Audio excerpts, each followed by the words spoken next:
خب السلام علیکم دوستان محترم.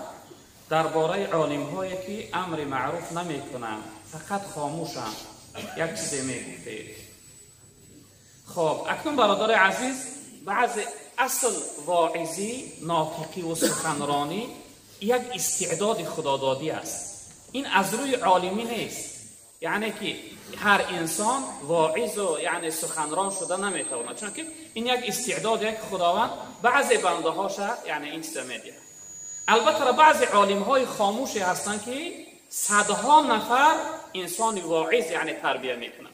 بعضی عالم های هستند، بعضی مربی های هستند که یعنی شاگرد فقط کار اونها تربیت کننده است، اونها واعظ نیستند، امر معروف نمیکنند، موعظه نمیکنند، اما اونها مربی هستند، تربیتگر هستند، صدها نفر واعظ تربیت میکنند، در جامعه میبخشند.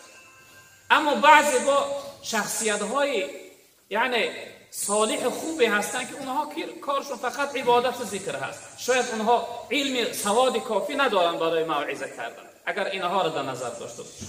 اما شخصیتی که اون علم داشته باشه و بخوانه و محنت کنه و این علمش در خلق خدا نبخشد، این خیانت در امانت الهی کرده است، چون که خداوند علم به عنوان امانت در قرآن بیان کرده است که علم امانت الهی هست.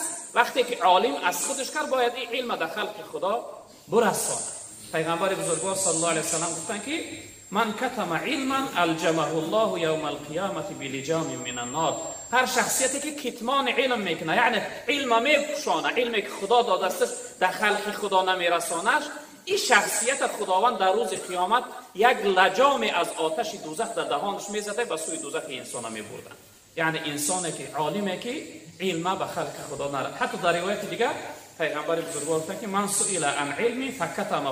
هر انسانی که از علم پرسیده شود، یعنی یک انسان به سواد است یک چیز میپرسه، انسان عالم وقتی کتمان کرد یعنی جواب نگردان، علمش در خلق خدا نرسان، و این گروه هم پیغمبر بزرگوار گفتن الجمه الله بلجام من النار یوم القیامه. گفتن این شخصیت هم خداوند در روز قیامت یک لجام از آتش دوزخ میزنه و سوی دوزخ این گروه مردم میبرد.